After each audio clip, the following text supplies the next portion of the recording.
ای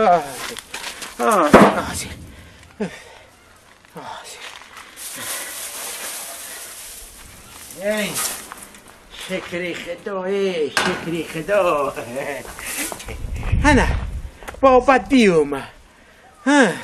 بگم چی گره راضی شید باباش راضیست ممش به خاک رنگش راضیست عروس راضیست نیک یک شهر داره عروس حالا مولی در کون دستمو با چه زنگیره من در رواندم شرطی عروس همین کی صورتی داماد بریورشون بودی ای خدای جون توبه کردم در قشلاق صورتگیر در کاس گل پری جون من بیتگی 60 رفتم من قبیول نیستم با یوستی صورتگیر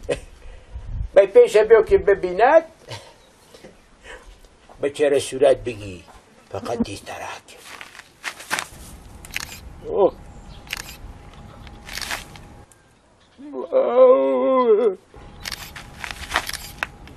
ای نخند چهرت راکشا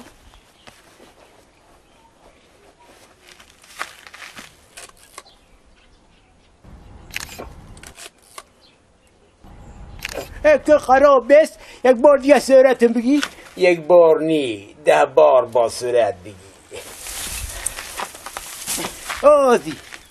آزی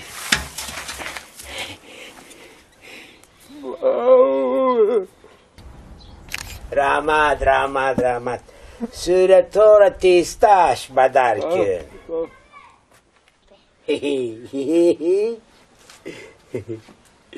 نی ولی صورت ها منجب خوشروی اومانه و یکان تکسی با یه روز شهرش رو برشون کنیم ولی بست در اخیبش یک چی بنویسم ای خدای جون توبه کردم اما زیر مکتوب عاشقی می نویسی عروسی جون امی دو کسی که در صورت می بینی تارینگی نشمنم